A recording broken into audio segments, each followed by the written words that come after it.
Fala, Bom Clebson. dia. Acabou a Bom energia aí, dia. mano? Cara, eu tava assim, engraçado, na minha casa a energia ela é trifásica, porque eu tenho uns motores na frente ali. Tinha energia em uma tomada na casa. Provavelmente caiu uma fase só. Nossa. Tipo assim, eu não consegui ligar o computador e o roteador tudo nessa tomada que tinha. Mas aí voltou agora. Acho que dá pra gente tocar a aula nossa aqui. É uma aula curta, o conteúdo é curto. Eu acho que a gente não vai ter prejuízo, não. Vou esperar a galerinha entrar aí.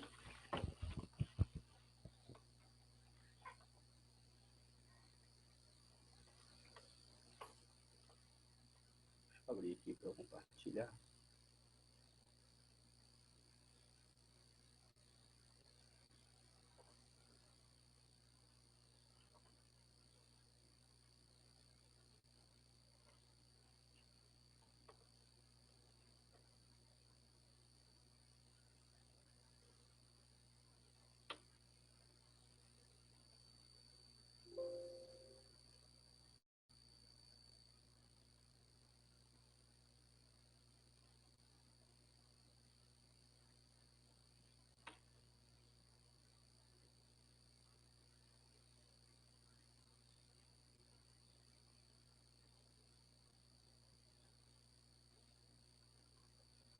Urbanização.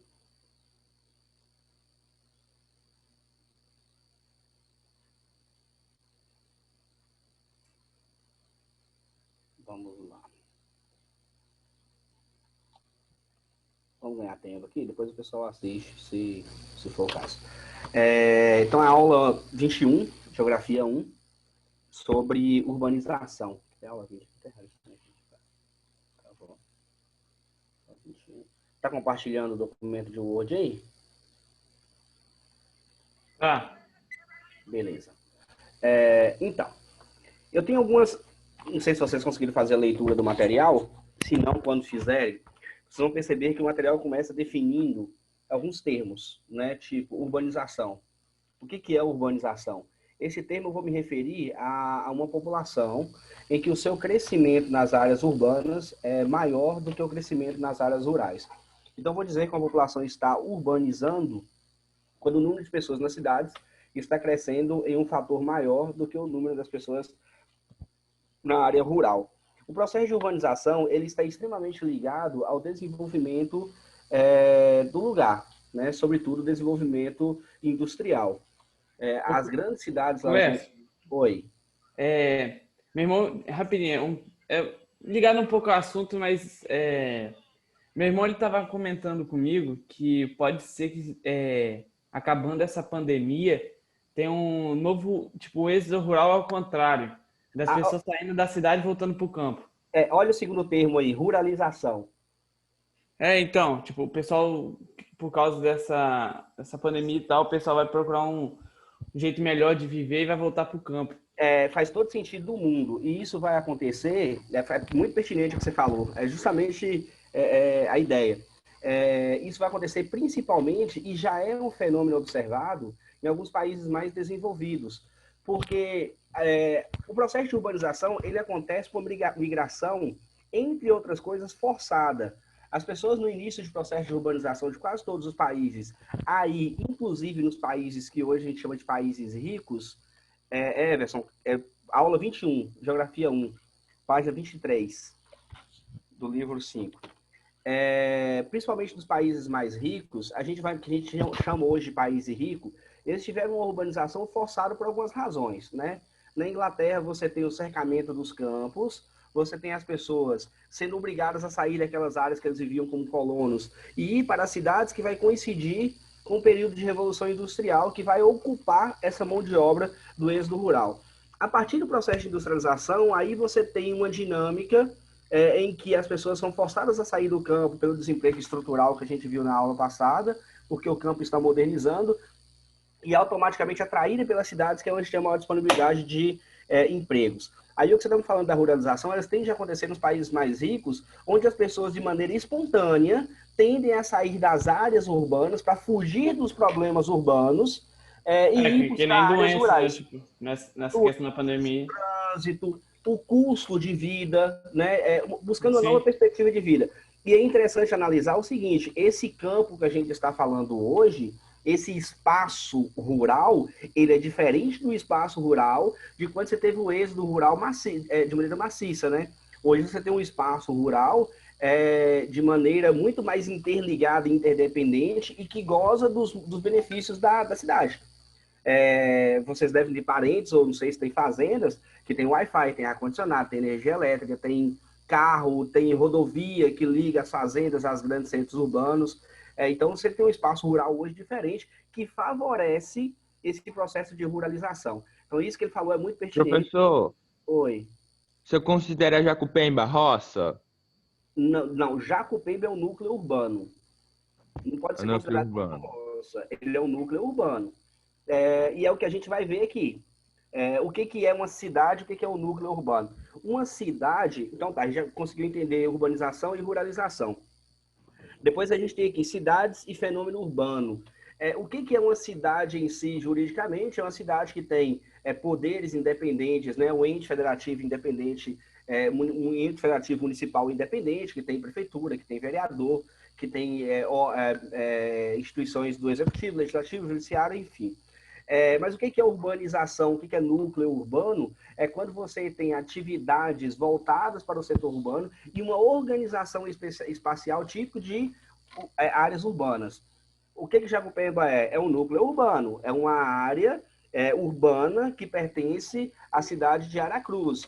Você tem ali uma atividade comercial típica de áreas urbanas, você tem uma organização espacial, ruas, avenidas, quarteirões, casas. Aquele tipo de organização espacial é um tipo de organização espacial de área urbana. Os serviços prestados na área urbana, você vai ter oficinas, você vai ter serviços bancários, prestação de serviço, comércio, tudo concentrado em Jacupemba. Então, aquilo ali é um núcleo, uma área urbana. Não é uma cidade juridicamente, mas é uma área urbana. Né? Então, como que a gente distingue o espaço urbano do espaço rural? É o que a gente tem aqui. Aqui a gente está falando de cidades em si e não de núcleos urbanos menor que uma cidade, né? Os distritos, as vilas. Mas é dentro das cidades que a gente tem uma divisão social do trabalho de maneira mais clara. A gente não tem isso no espaço rural de uma maneira muito evidente. A partir do momento que o espaço rural ele vai se desenvolvendo e está nesse processo, a gente vai começar a perceber essa divisão, mas não é muito clara. Você tem um trabalhador na fazenda, por exemplo, que ele exerce diversas funções, ele pode ter cargos distintos em diversas áreas da fazenda, isso é muito comum acontecer. A divisão social do trabalho acontece de maneira mais clara nas cidades. A concentração de poderes, e aí tem uma relação sobre o poder de decisão sobre a área, né? Por exemplo, você tem Linhares e tem toda a área do território da cidade de Linhares, do município de Linhares. Você tem o núcleo urbano e as áreas rurais. De onde que são tomadas as decisões para as áreas rurais? Essas decisões são tomadas no núcleo urbano, por agentes públicos que estão concentrados no núcleo urbano. Prefeitura, o órgão de polícia, o órgão judiciário, eles vão ter esse poder de decisão muito concentrado nas áreas de cidades. Aí tem uma questão de infraestrutura e acessibilidade, que na cidade isso é mais amplo, e é por isso que a cidade é um fator de atração populacional muito grande. Qualquer pessoa consegue se deslocar com facilidade dentro do espaço urbano, através de transporte público. Hoje a gente já pode citar os aplicativos de transporte como uma forma de você se locomover, porque é acessível a uma grande parte da população, mesmo as camadas mais inferiores, não todas as camadas inferiores economicamente falando, mas o acesso a sistema de aplicativo ele é muito mais amplo hoje do que eram os táxis, como exemplo. Então, você tem um processo de acessibilidade muito mais amplo dentro das cidades e isso se distingue do espaço rural. E a centralidade simbólica das manifestações sociais e culturais. É dentro da cidade que você vai ter essa concentração de maneira mais evidente. Então, tudo isso aí vai conseguir fazer a gente dissociar a ideia de espaço urbano e espaço rural, Murilo. Então, assim, a pergunta sua, eu não sei se tem um cunho de zoeira, não sei se você mora em Jacupemba, mas as pessoas costumam falar, tipo assim, Soretama, roça.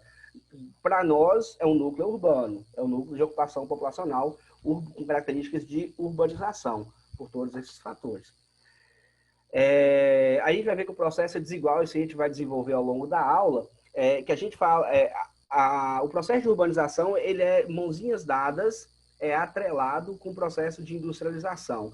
Se o processo de industrialização ele acontece de maneira desigual, o processo de urbanização, por consequência, também, né?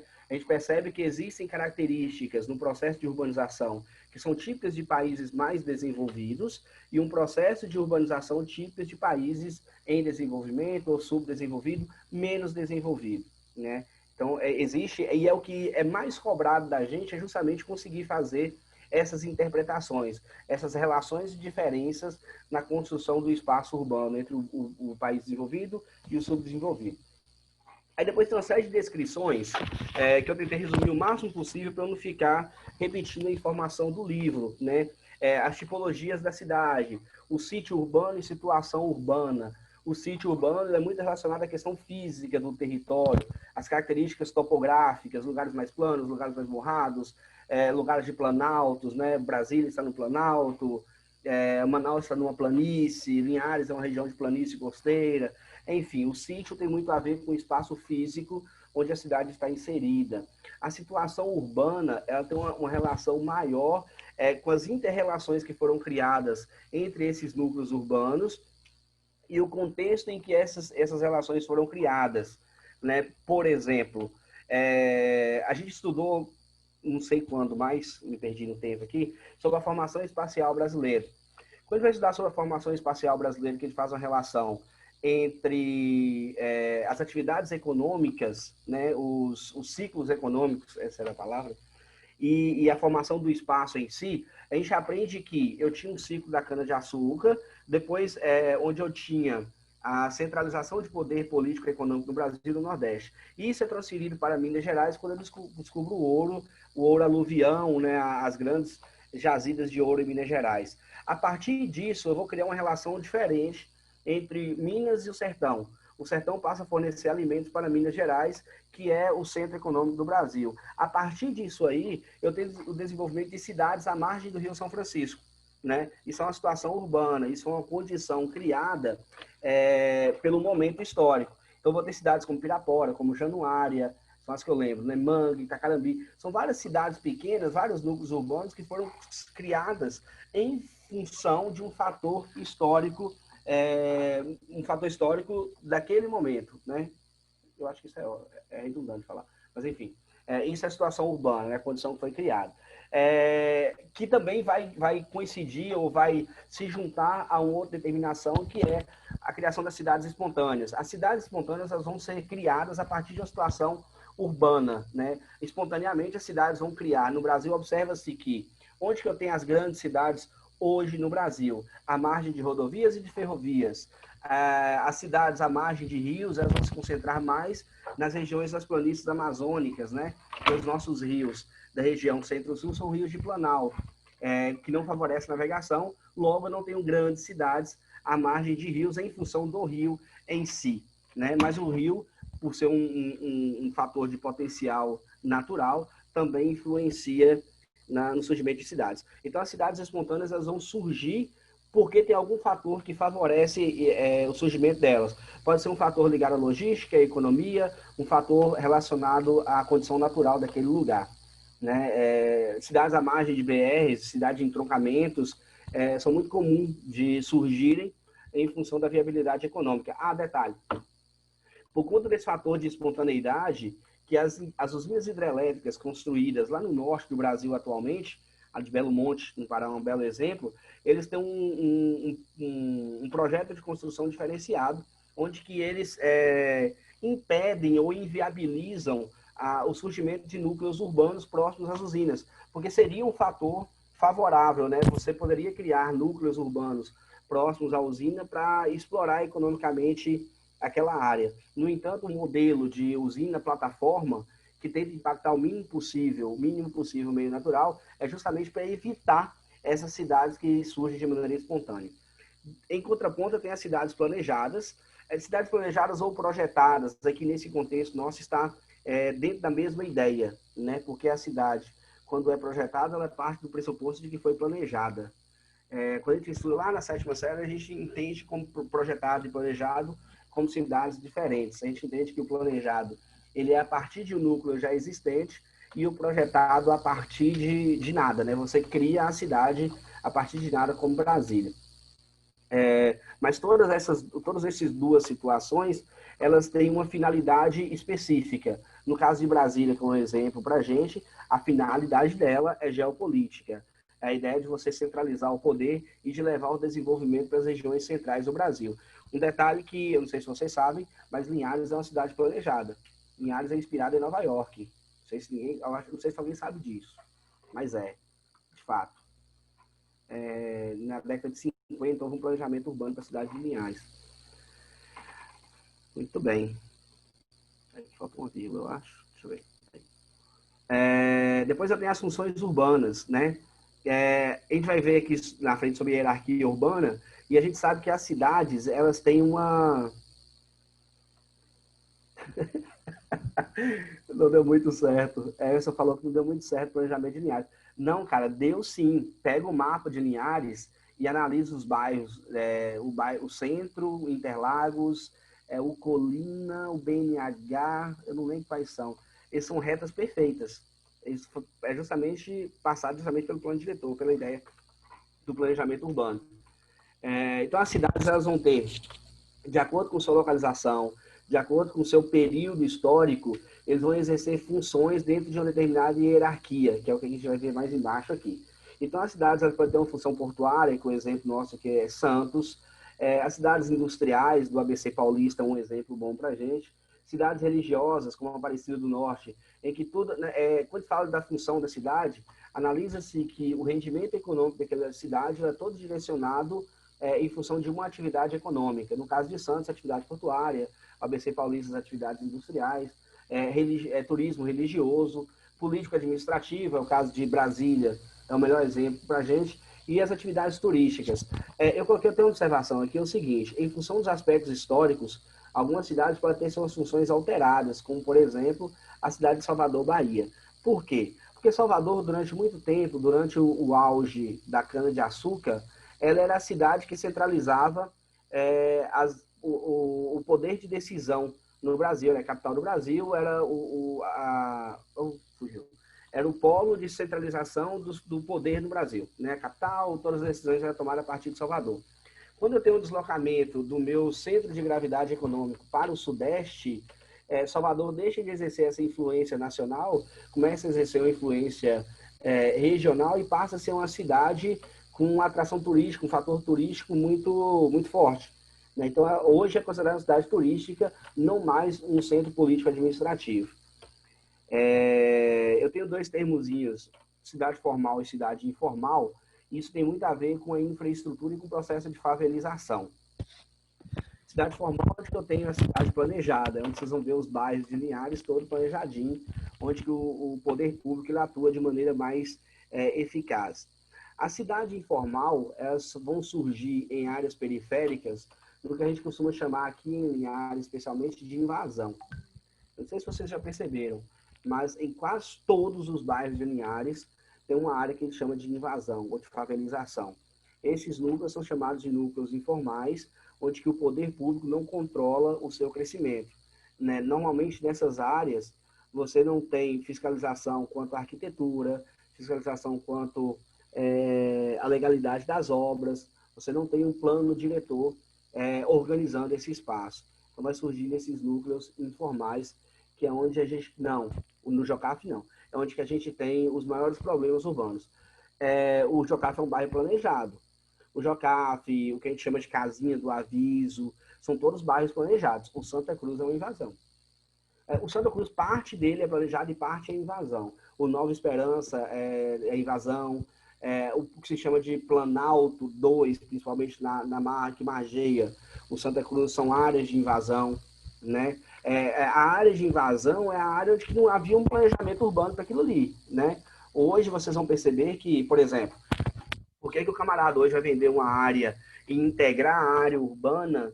Ele tem, por obrigatoriedade de lei, que fazer um projeto de urbanização para a área antes de vender os lotes. Por isso que a negada hoje vende lote Palmital. Eu acho que o Palmital é um dos poucos bairros de Linhares que não tem área de invasão. Quando a galera vai vender um loteamento hoje, com infraestrutura pronta, com esgoto, com água, com meio-fio, isso é obrigado. Ninguém pode vender mais hoje um loteamento se não tiver infraestrutura urbana. Porque na teoria não, né? Na real, o cara pega uma área que era uma área rural e ele está anexando a uma área urbana. E ele está levando vantagens econômicas em função da especulação imobiliária. Então, ele tem a obrigação de criar essa infraestrutura para anexar essa área rural a essa área urbana. Então, assim, a falta disso é o que surge as cidades informais, né? Muito bem. Dentro desse conjunto todo de cidades formais, informais, espontâneas, portuárias, industriais, religiosas, a gente tem o que se chama de hierarquia urbana.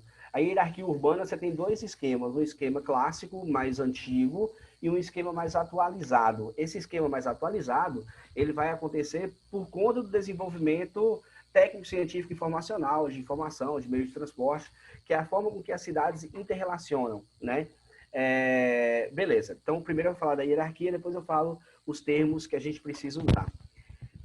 Vou fazer o contrário, né? Então, metrópole. O que são metrópoles? São cidades centrais que polarizam...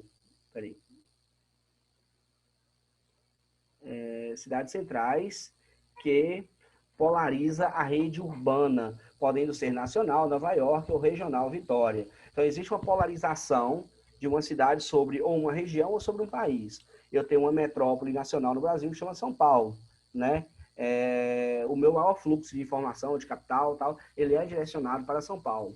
Beleza. A região metropolitana.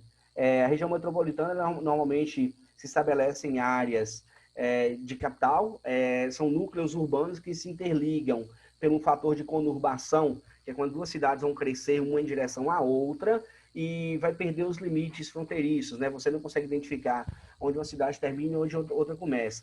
Cria-se a região metropolitana nessas áreas para viabilizar projetos de infraestrutura, construção de avenidas, sistema de transporte, sistema de saneamento básico, porque é quase impossível você limitar até onde vai um serviço de uma cidade, até onde vai outra. Então, a ideia da região metropolitana é atender essa demanda da conurbação que já está aqui. Por fim, tem as cidades global, que é o que eu expliquei com as metrópoles aqui. As cidades globais são cidades de influência no mundo inteiro, né? Dotada de infraestrutura e elevado desenvolvimento técnico-científico e informacional. Vou explicar a hierarquia urbana.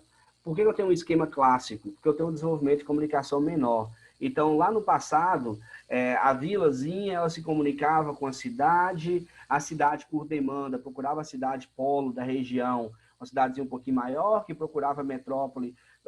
Vou dar um exemplo aqui, né? Jacupemba, a galera de Jacupemba vai para Aracruz atrás de um médico, de Aracruz para Vitória, se não deu certo, vai para São Paulo, né? Esse é o esquema clássico. Professor, Oi. é de Jacupemba para Linhares, para Vitória, para São Paulo. Pode ser também, mas Linhares e Aracruz exercem o mesmo papel, certo? Na verdade, Linhares e Aracruz ele vai exercer um papel de centro regional. A gente consegue ser mais abrangente do que um centro local. Tranquilo?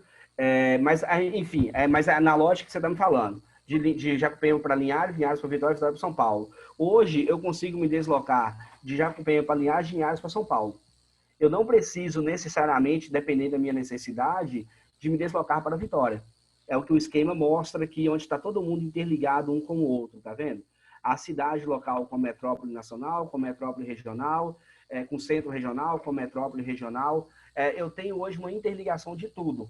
Você tem uma empresa, vou dar um exemplo fora de... Eu pensei em médico, né? O cara está no tratamento de saúde, ele precisa ir para São Paulo, ele vai. Mas você tem uma empresa, por exemplo, e você quer fazer um acordo com a empresa internacional, você sai de Linhares, vai para São Paulo e fecha o acordo lá. Né? Por que para São Paulo? Porque São Paulo é a nossa cidade global, é onde as maiores empresas normalmente têm sedes. As sedes das grandes empresas, dos grandes conglomerados industriais do Brasil, eles comumente estão instalados em São Paulo. É ali que você tem um centro econômico, é ali que você tem um centro financeiro, é ali que você tem a Bolsa de Valor, é ali que você tem as maiores instituições financeiras do país. Então, São Paulo é a nossa metrópole global. Rio de Janeiro, numa escala também de metrópole global, com influência um pouquinho menor, né? Então, para vocês entenderem o esquema hierárquico, onde todo mundo se comunica com todo mundo. Bacana? Depois eu tenho aqui... Nossa, tem muita coisa aí. Se vocês cansarem, vocês me avisam, tá? Mas não sai sem me falar, não, para não terminar a aula só comigo aqui. Urbanização no mundo. Eu já expliquei a urbanização relacionado com a industrialização, tem tudo a ver. O processo de industrialização, ele estimula o processo de urbanização.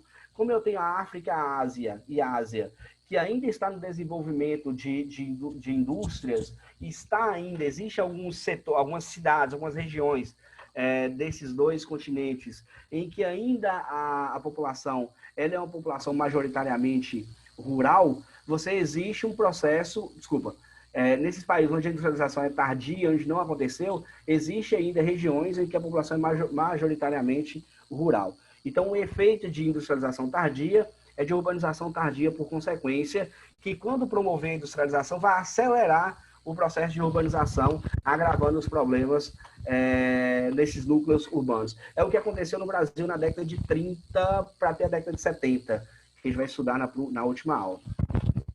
Qual a diferença disso para os países desenvolvidos? A diferença é que a velocidade da industrialização e da urbanização nos países desenvolvidos, ela aconteceu de maneira mais paulatina, mais lenta, mais gradativa, onde a infraestrutura urbana foi se adequando às demandas.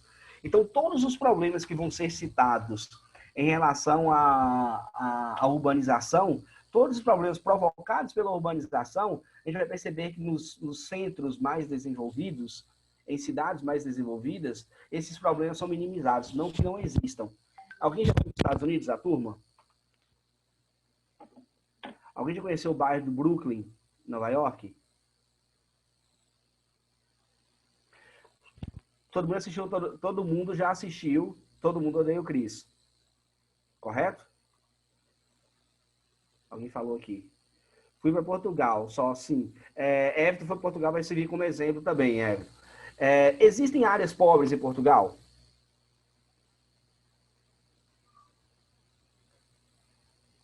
Responde, criatura. Existe? Claro que existe. Existem áreas pobres.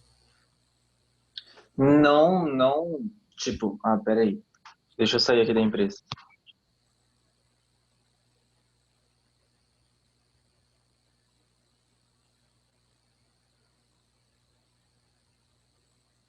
Então, provavelmente o que você quer me falar é que não existe da forma que a gente conhece aqui. Assim como a gente assiste em Todo Mundo Odeia o Chris, ele mora em Bed-Stuy, que é uma região do Brooklyn, que é uma favela, né? Aquilo ali é uma região de favela, só que nos Estados Unidos, né? Então, a organização espacial deles lá foi muito mais adequada ao crescimento urbano do que a nossa aqui. Para vocês terem uma ideia, existe um documentário... Oi, fala. Quando eu fui lá, eu tava conversando com a mulher, no caso, aí ela falou que, igual no Brasil, aconteceu aquele monte de saída das pessoas das grandes cidades para as favelas. Uhum. Lá no caso Lisboa, eu tô falando, ela disse que o governo interviu para que não acontecesse a mesma coisa, para evitar essas entradas em lugares inadequados, colocando essas pessoas em prédios alugados pelo governo, no caso. Uhum. É exatamente isso. Então, o poder público, eles tiveram condição de se adequar à demanda, né? Os problemas urbanos, eles vão acontecer na Europa toda, quando a Europa vai se tornar uma região industrializada, com muita gente nas cidades. A Europa vai virar um inferno. No século XVIII, no final do século XVIII, no século XIX, a Europa era um inferno. As cidades tudo grande, com rato, barato, doença, gente morrendo, doenças se espalhando. Só que isso vai demorar pouco tempo, porque a cidade, eles vão ter tempo de conseguir se adequar a essa nova demanda, a esse novo perfil da sociedade. E é exatamente o que você está falando. O que eu falo do documentário é que eu tenho um documentário da década de 50, onde os Estados Unidos está passando por intensas transformações internas do seu espaço. Então, na década de 50, os Estados Unidos começam a construir as rodovias interestaduais, que são rodovias imensas. Quem assistir aquele filmezinho do Carros, são aquelas autovias, né, de 4, 5, 6 vias em um sentido, 4, 5, 6 outras vias em outro sentido. E nesse mesmo momento, na década de 50, nos Estados Unidos começa a surgir o que eles chamam de subúrbios, que é a construção de casas em séries, né? O Donald Trump, que é o presidente dos Estados Unidos, o pai dele ficou milionário nesse período, onde que vendia-se casas financiadas. Houve uma explosão de financiamento de casa, de venda de casa muito grande, uma explosão do crescimento econômico muito grande nos Estados Unidos nesse período. O que eu quero falar para vocês é o seguinte: isso está acontecendo no Brasil hoje. Né? Hoje a gente tem no Brasil a tentativa de construir rodovias, de melhorar a infraestrutura, de construir essas casas para vender, essas casas financiadas e tal. Então a gente tem um tempo muito tardio em relação aos Estados Unidos, comparação direta, e de maneira muito menos preparada, né? A nossa infraestrutura, ela é muito menos adequada às nossas demandas do que a que os Estados Unidos eram na década de 50. E a forma com que eles se adaptaram também foi de maneira muito mais rápida. Então, por isso que a gente vai ter cidades de países desenvolvidos com as desigualdades, com os problemas urbanos minimizados. Não que não vai existir. Existe tráfico de droga em Nova York, existe trânsito em Nova York, existe áreas de favelização em Nova York, existe tudo, só que de uma maneira mais mitigada. Na Coreia do Sul, se vocês procurarem em Seul, vocês vão ver que tem uma favela em Seul. Né? Tem até uma imagem bem interessante que dá para ver. Só que é uma favela 5% do tamanho geográfico do espaço que seria uma favela aqui no Brasil, que é uma favela aqui no Brasil. Mas existe, é mitigado. Muito bem. Então, tem um termozinho aqui de megalópole, eu coloquei, imagino que vocês sabem o que é. São regiões metropolitanas que, pelo crescimento da mancha urbana, tende-se a virar uma região inteira. Chicago e Pittsburgh, Boston e Washington, nos Estados Unidos. O Nordeste dos Estados Unidos, se vocês pegarem a imagem de satélite, vão perceber que parece uma mancha urbana só. São várias metrópoles que formam megalópolis naquela região ali. Lá no oeste, em São Diego, São Francisco, enfim. Por fim, galera, está citando aqui os problemas urbanos. Acredito que eu não preciso falar com vocês sobre problemas urbanos e o que são os problemas urbanos. Poluição do ar, saneamento, abastecimento de alimentos. Abastecimento de alimentos tem a ver com a configuração ao entorno dessas cidades, que é o fim do cinturão verde, que são as atividades agrícolas que abastecem essas cidades.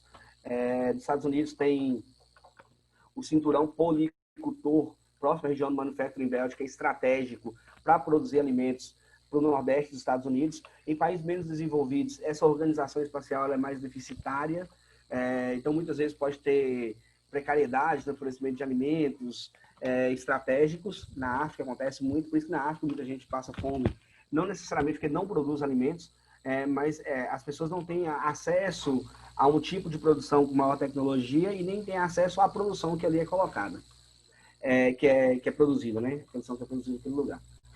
Problema de transporte, habitação, segurança e escola.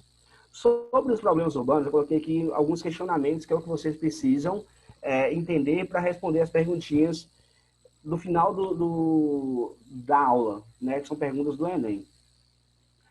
Como são esses problemas urbanos? Onde acontece e por que acontece? A gente já falou, vai acontecer nos países em desenvolvimento, em função de quê? Né? Então, a relação entre o atraso no processo de industrialização e a urbanização acelerada, né? Onde que o poder público, as cidades não conseguem adequar a infraestrutura. Como as ações do poder público podem mitigar o problema? O que o poder público pode fazer para mitigar, minimizar esse problema? Resolver? Acreditamos que em algumas áreas é quase que impossível, mas você pode minimizar esse problema, né, e criar uma perspectiva. A partir da minimização, você pode pensar na resolução concreta. E 3, como esses problemas se relacionam com o mundo global. O que tem a ver os problemas urbanos, né, os problemas urbanos com o mundo global? E essa pergunta parece que é uma pergunta boba, mas se você analisar o problema urbano hoje, ele é diferente, surgiu de maneira diferente que os problemas urbanos do século XIX, né? Existe uma relação entre a intensificação da urbanização dos países periféricos em função da globalização. A gente tem no livro aqui falando da expectativa da Ásia e da África seriam os países que mais vão se urbanizar nas próximas décadas e que cerca de 85%, essa informação que eu coloquei aqui, 85% da população mundial vão viver nas cidades nesses continentes, na África e na Ásia, aqui, ó. Em 2050, 81% da população do planeta será residindo em áreas urbanas de países em desenvolvimento. O que isso tem a ver com o mundo global? Tem muito a ver com o deslocamento das empresas atrás de mão de obra barata, né? Por estratégia econômica. E isso vai forçar a urbanização acelerada, que vai forçar os problemas urbanos nessas regiões. Tranquilo, galerinha? Pessoal, acabei. Tem alguma dúvida? Fala, Edson. Não, você que chamou. Ah, não, tá tranquilo? Todo mundo conseguiu pegar aí? Tranquilo. Beleza. Responde as perguntinhas lá. Se tiver alguma dúvida, vocês me falam na aula seguinte. Se me mandar por WhatsApp, era bom que eu preparava a questão para a gente discutir. Se não tiver dúvida, show de bola. A gente vai para a aula seguinte, que já é a urbanização do Brasil, tá bom? Me desculpe minha internet, o horário, o atraso. Já é meio-dia, hora da gente almoçar. Valeu, tranquilão. Show, até sexta-feira. Valeu. Falou. Falou. Valeu, Samuel.